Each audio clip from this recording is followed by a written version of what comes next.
La vie est magique, elle est extraordinaire. Plus je chemine sur ma route, plus je prends conscience du mouvement universel et plus je me rends compte que la vie elle est extraordinaire. D'une part, parce que je conscientise que sans elle, je ne serais pas arrivé là où je suis. Par contre, sans l'écoute profonde à ce qui vibre en moi, je ne serais sans doute jamais là où je suis aussi. Donc, de cette conscientisation, je me rends compte que la vie est étroitement liée à l'âme, à ce que je ressens. Et lorsque j'en dérive, donc lorsque je fais des choix beaucoup plus mentaux, liés à des idées préconçues, plus je me rends compte que la vie foisonne d'éléments extérieurs qui me permettent de reprendre conscience d'une dérive. Et les balises peuvent venir d'un événement particulier. Je pourrais être dans un environnement qui ne me convient pas, professionnel, affectif, amical, voire même amoureux. Et me plaindre de cette situation sans me rendre compte qu'en réalité, ce sont bien mes choix qui m'ont amené là-dedans. Et ce que j'entretiens qui fasse que je le maintiens dans une dynamique qui n'est pas favorable.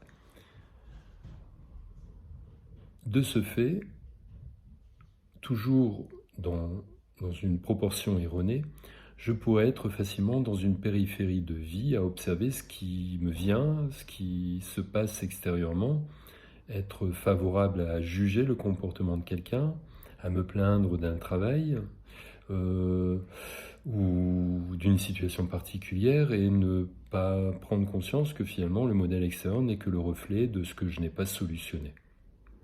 Si par exemple je me plains d'une compagne qui me manipule, de prendre conscience que j'ai une partie de moi qui est manipulable. Tant que je ne serai pas dans cette relation à moi et de conscientiser qu'il y a bien quelque chose qu'il va falloir amener dans ma relation pour éviter d'être manipulé, j'aurai toujours un environnement qui sera propice à me manipuler.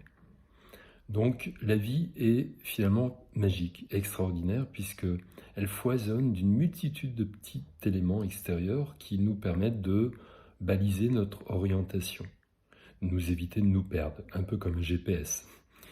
Et lorsque l'on n'écoute pas ce GPS, on ne peut pas se plaindre de ce qu'on rencontre, de ce qu'on vit. Vous voyez donc les éléments que la vie peut utiliser, ce sont des fois des choses très simples. Je fais un choix et je me sens alourdi, triste.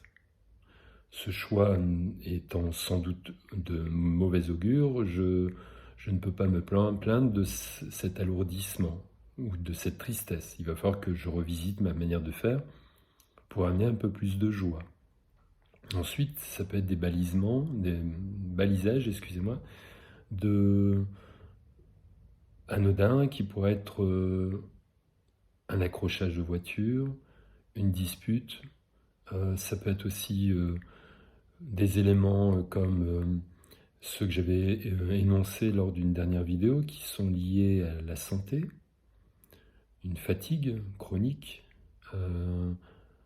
des petites maladies anodines qui peuvent être une grippe consécutive qui ne tarde à se soigner. Ça peut être aussi beaucoup plus grave, donc, et jusqu'à des dépressions. Hein. J'avais dit aussi dans une précédente vidéo, quelqu'un venant me voir pour une dépression, je lui dis chouette, on va pouvoir commencer à travailler. Donc voilà, donc la vie fusionne d'éléments indicateurs. Faudrait-il que l'on soit suffisamment à l'écoute, attentif et conscient que la vie n'est là que pour nous amener à un endroit favorable, nous sortir la tête de l'endroit où on est inconsciemment et de mettre de la conscience. Une fois qu'on comprend ces choses-là, il nous suffit de surfer finalement sur cette vague vivifiante, dans la joie, la bonne humeur, et puis en acceptant avec le sourire tout ce que l'on vit, en sachant très bien que notre responsabilité est en soi de pouvoir changer la donne du jeu de cartes et d'amener notre vie à aller dans un sens qui nous convient davantage. Je vous remercie, à bientôt.